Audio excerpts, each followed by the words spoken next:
अष्टावक्र गीता भाग 16। आज हम अष्टावक्र गीता के 18वें प्रकरण का 5वां भाग प्रवृत्ति एवं निवृत्ति का स्वरूप शुरू कर रहे हैं। 16वें प्रकरण में अष्टावक्र जी ने प्रवृत्ति एवं निवृत्ति मार्ग की व्याख्या की थी।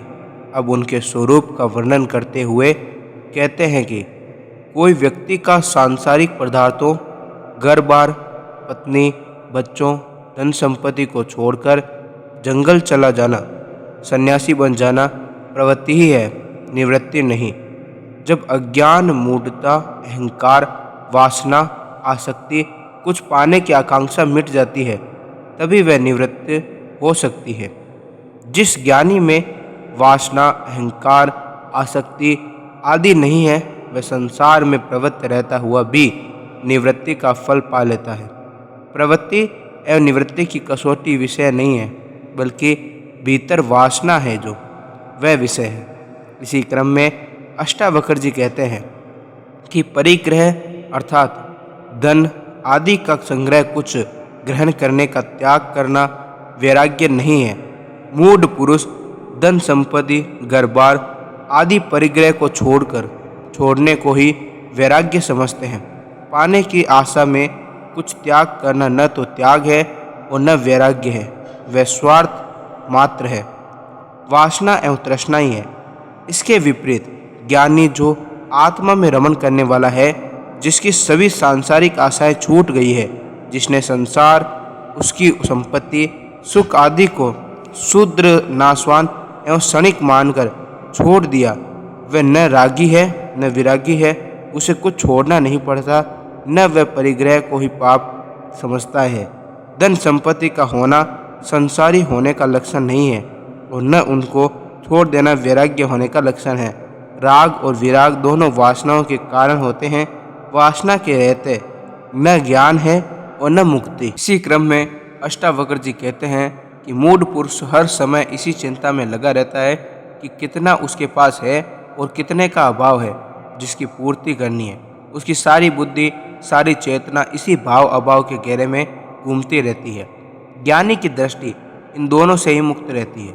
वह न इसकी चिंता करता है कि उसके पास क्या है और न इसकी चिंता करता है कि किसका अभाव है। वह जो है उसी में संतुष्ट होता है, क्योंकि यह भाव एवं अभाव का विचार वासना के कारण ही आता है। वह भाव अभाव युक्त रहता है, उसकी दृष्टि उन पर नहीं आती। अष्टावक्र जी कहते हैं कि कर्म बंधन नहीं है, बंधन है कामना, आसक्ति और अहंकार। ज्ञानी तथा अज्ञानी दोनों कर्म तो करते ही हैं, किंतु अज्ञानी के कर्म कर्तापन से होते हैं। उनमें आसक्ति, कामना, फलाकांक्षा होती है, वह ही बंधन का कारण है। और ज्ञानी के कर्म स्वभाव से होते हैं, निष्काम होते हैं, उनके पीछे फलाकांक्षा नहीं होती, वे बालवत खेल के समान होते हैं। इसीलिए वे बंधन नहीं बनते। वे कर्मों द्वारा प्राप्त शुद्र सुख की कामना से रहित होकर कार्य करता है।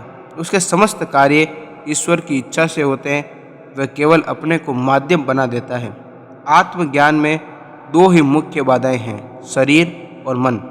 अज्ञानी की समस्त क्रियाएं इन दोनों से ही संचालित है। ज्ञानी इन दोनों के पार एक तीसरी शक्ति को भी जान लेता है, जो इन सब की साक्षी है, स्रोत है, वही सत्य है, शाश्वत है। अष्टावक्र जी कहते हैं कि जो इस मन का निस्तारण कर लेता है, वह एक बाधा को लांघ जाता है, वह आत्मज्ञान का सुख प्राप्त कर सकता है। ज्ञानी इंद्रियगत समस्त कर्मों को करता हुआ भी, जैसे देखना, सुनना, स्पर्श करना, सूंघना, खाना आदि, उनके सब भावों में एक रस रहता है। यह संसार मन का ही प्रक्षेपण है। जैसा मन होता है वैसा ही संसार दिखाई देता है। इसके पार है चेतना, जो आकाश की भांति स्वच्छ, निर्मल एवं निर्दोष है, निर्विकल्प है, किंतु वह मन रूपी विचारों के बादलों से आच्छित होने के कारण दिखाई नहीं देता, यद्यपि वह समस्त सृष्टि का आधार है। अष्टावक्र जी कहते हैं कि जिस ज्ञानी का मन से तादात्म्य टूट गया, उसका संसार विलुप्त हो जाता है, उसकी भ्रांति मिट जाती है, वह साक्षी मयों दृष्टा मात्र हो जाता है, उसे वह सब प्राप्त हो जाता है जो पाना था। अतः ऐसे ज्ञानी के लिए न कोई साधना रह जाती है, न साध्य, न स्वर्ग, न मोक्ष, न आत्मा, न परमात्मा। शूद्र छूटकर विराट हो जाता है, मुक्त हो जाता है, निर्विकल्प हो जाता है। यही ज्ञान की अंतिम स्थिति है। अष्टावक्र जी बताते हैं कि संन्यास आरंभ है और समाधि अंत है। अध्यात्म में आत्मज्ञान की प्राप्ति के मुमुक्षु व्यक्ति के विविध शिक्षण के लिए संन्यास आरंभ है एवं उसकी समाप्ति होती है समाधि में, जहाँ सन्यासी आत्मज्ञान को प्राप्त कर स्वयं पूर्णानंद स्वरूप हो जाता है। संन्यास अवस्था में उसे विभिन्न प्रकार के नियम, संयम एवं अनुशासन से गुजरना पड़ता है, पर आत्मज्ञान के बाद इनकी आवश्यकता नहीं होती है। समाधि में वह निरंतर अपने आत्मा में रमण करता है, जो परमानंद स्वरूप है। यही सन्यासी की सहज अर्थात अकृत्रिम समाधि है। वे कहते हैं कि जो सहज समाधि को प्राप्त कर निरंतर पूर्णानंद स्वरूप का आत्मा में रमण करता है, वही सन्यासी जय को प्राप्त होता है। यही उसकी अंतिम उपलब्धि है। इसी प्रकार इसी क्रम में अष्टावक्र जी कहते हैं कि जो व्यक्ति इस तत्व ज्ञान को उपलब्ध हो गया, उसे वह सब कुछ मिल गया जो पाना था। इसीलिए वह भोग और मोक्ष दोनों के प्रति निराकांक्षी हो जाता है। इस स्थिति के बाद उसकी इच्छाएं, राग, विराग आदि सभी प्रकार की चित्त वृत्तियां पूर्ण शांत होकर एक आत्म तत्व में विलीन हो जाती है। जिस आत्म तत्व से आरंभ हुआ था, वही इनका फिर अंत हो जाता है। जीवन चक्र का यही आरंभ एवं अंत है, यही पूर्णावस्था है। अष्टावक्र जी कहते हैं कि संपूर्ण जगत में जो भिन्नताएं दिखाई देती है, वे सब रूप, रंग, गुण आदि के कारण हैं, जो भ्रांतिवश भिन्न प्रतीत होती। ये भिन्नता अज्ञान मात्र है, जो द्वैत का आधार है। एक ही चैतन्य ब्रह्मा विभिन्न क्रिया रूपों में प्रकट होता है। इस भ्रांति एवं अज्ञान के कारण ही विभिन्न प्रकार के कर्म करने पड़ते हैं। जिसे आत्मबोध हो गया, जिसने उस परम तत्व को जान लिया, उसका यह संपूर्ण द्वैत जगत छूट जाता है। ऐसा ज्ञानी उस अद्वैत आत्मा में ही स्थित हो जाता है। वह न कुछ छोड़ता है न पाता है, केवल अज्ञान अथवा भ्रांति छूटती है और सत्य एवं ज्ञान को प्राप्त होता है। अज्ञानी ब्रह्म में ही जीता है एवं अज्ञानी ही उसका संसार है। अज्ञान ही उसका संसार है अज्ञानी का। आत्मज्ञान के बाद व्यक्ति स्वभाव से ही शांत हो जाता है। उसे शांति के लिए प्रयत्न नहीं करना पड़ता। संसार का सारा खेल इंद्रिय, अहंकार एवं वासना के कारण भिन्न भिन्न प्रकार का दिखाई देता है। ज्ञान की स्थिति में इसके सत्य स्वरूप का बोध होता है। बोध प्राप्त पुरुष ही शांत चित्त वाला होता है। यह शांति उसकी स्वाभाविक होती है। अष्टावक्र जी कहते हैं कि परमात्मा का कोई कारण नहीं है, प्रत्युत वह ही सबका कारण है। सृष्टि उस शक्ति का सहज स्फुरीकरण है, जो अपने आप हो रहा है, किसी निश्चित उद्देश्य से नहीं किया जा रहा है। इसीलिए इसे भगवान की लीला कहा गया है। किंतु मूढ़ कहते हैं कि परमात्मा ने संसार इसलिए बनाया है कि मनुष्य मुक्त हो सके, ज्ञान को प्राप्त हो सके।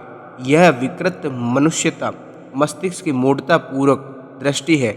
अष्टावक्र जी कहते हैं ऐसी मूढ़ता पूर्ण दृष्टि अज्ञानी की ही होती है। इसीलिए वह अपने को मुक्त करने के लिए अनेक प्रकार की विधियां अपनाता है, संसार से वैराग्य ले लेता है। ज्ञानी इन दृश्य मावों से नहीं देखता, वह उस शुद्ध स्फुरण रूप आत्मा को ही देखता है, उसी का अनुभव करता है तथा परम शांत अवस्था में रहता है। अष्टावक्र जी कहते हैं कि सृष्टि आत्मा का स्फुरण मात्र है, जो अनंत रूपों में स्फुरित हुई है। सृष्टि में जो अनंत रूप दिखाई देते हैं, वह सब प्रकृतिजन्य माया रूप है। यह स्फुरीकरण शक्ति का प्रदर्शन है। अज्ञानी इस स्थूल प्रकृति को ही देखता है एवं इसी से लुभायमान होता है। इसी को वह सब कुछ समझता है, यही उसका बंध है। ज्ञानी उस जड़ प्रकृति को माया रूप समझकर केवल उसके कारण रूप आत्मा अर्थात चैतन्य में विश्राम कर स्थित रहता है। चेतना को उपलब्ध हुए ज्ञानी को न तो हर्ष होता है न शोक होता है। यह परमानंद की स्थिति है जिसमें वह स्थित हो रहता है। संसार की विवेचना करते हुए अष्टावक्र जी कहते हैं कि संसार मोह है, तृष्णा है, अहंकार है, काम है, लोभ है, घृणा, प्रेम, कामना एवं राग, द्वेष है। किंतु यह सब प्रकृतिजन्य सृष्टि को सत्य मानने के कारण है। जो ब्रह्म है, माया है, इसी अज्ञान के कारण जीव विभिन्न कष्टों को झेलता है। वास्तव में बुद्धि पर्यंत संसार में माया ही माया है, इसमें सत्य कहीं तो है ही नहीं। सत्य तो केवल आत्मा है। जिस अज्ञानी के आत्मा को जान लिया वह ममता रहित, अहंकार रहित एवं कामना रहित हो जाता है।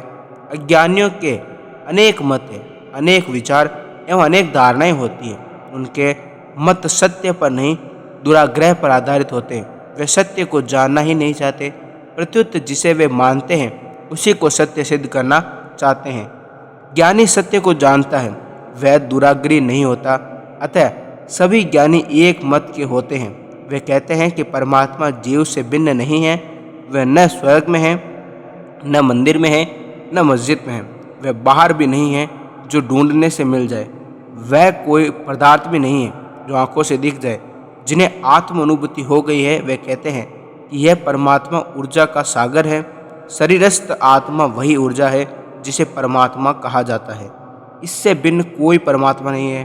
अष्टावक्र जी कहते हैं कि मनुष्य के समस्त कर्म, व्यवहार एवं आचरण चित्त की वृत्तियों का प्रक्षेपण है।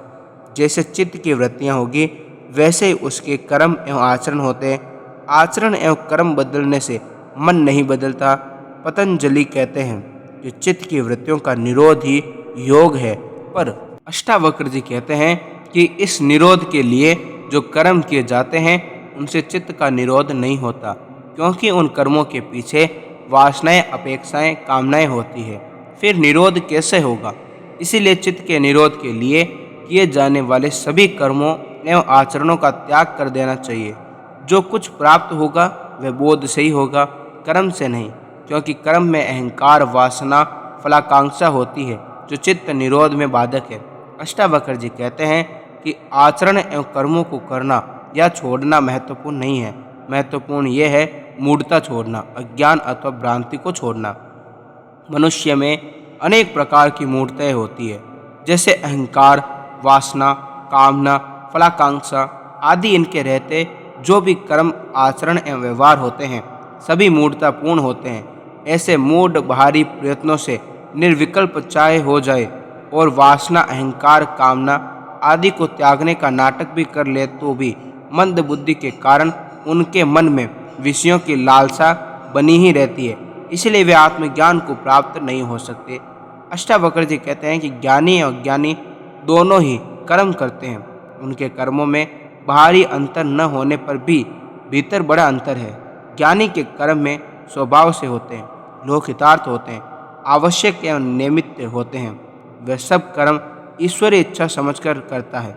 उनके पीछे कोई वासना, फलाकांक्षा, अहंकार आदि नहीं होते। इसके विपरीत अज्ञानी के कर्मों के पीछे फल प्राप्ति की इच्छा रहती है, अहंकार रहता है। अष्टावक्र जी कहते हैं कि ज्ञान से कर्म नष्ट हो जाते हैं। फिर ज्ञानी को कर्म करने की आवश्यकता ही नहीं होती। किंतु ऐसा ज्ञानी भी लोक दृष्टि से कर्म करता है जो लोकहित में है। वह स्वर्ग प्राप्ति की दृष्टि से या फलाकांक्षा से कोई कर्म नहीं करता। चित्त में वृत्तियां हैं, वासनाएं हैं, कामनाएं हैं। अनेक जन्मों में जो कुछ मिला है उन सब का संग्रहित नाम चित्त है। बुद्धि इनका सत्य एवं असत्य में विभाजन करती है, जैसे सुख दुख, लाभ हानि, प्रेम करना, हिंसा अहिंसा, प्रकाश अंधकार, त्याग ग्रहण आदि। किंतु अस्तित्व में भिन्न कुछ भी नहीं है। नैतिक व्यक्ति उपयुक्त वृत्तियों के सत्य असत्य के विभाजन में भेद करता है। वह बुरे की जगह अच्छे को, अंधकार की जगह प्रकाश को लाना चाहता है। धार्मिक व्यक्ति सब कुछ ईश्वरीय समझकर दोनों को स्वीकार कर लेता है। ज्ञानी उस एक आत्मा को जानकर सर्वदा निर्भय हो जाकर और निर्विकार होकर सभी काम को उसकी भेद दृष्टि की समाप्त हो जाती है। अष्टावक्र जी कहते हैं कि जहाँ भय है वहीं निर्भय होती है, जहाँ मूढ़ता है वहीं विवेकशीलता है, जहाँ व्याकुलता है वहीं धैर्य की बात होती है। किंतु योगी जिसने उस समय परम रस को जान लिया है वह सभी द्वंद्वों से पार एक रस हो जाता है। वह आत्मा के स्वभाव के अनुकूल चलता है, जिसे संसारी नहीं जान सकता, क्योंकि वह सिद्धांतों, मान्यताओं, परंपराओं, रूढ़ियों, आदतों में नहीं जीता। अज्ञानी ही नियम, संयम, मर्यादा, अनुशासन, सिद्धांत, कर्तव्य, विवेक आदि में बंद कर जीता है। इस तरह अष्टावक्र गीता के भाग 16 को हम यही समाप्त करते हैं। अष्टावक्र गीता का भाग 17 हम अगले एपिसोड में शुरू करेंगे।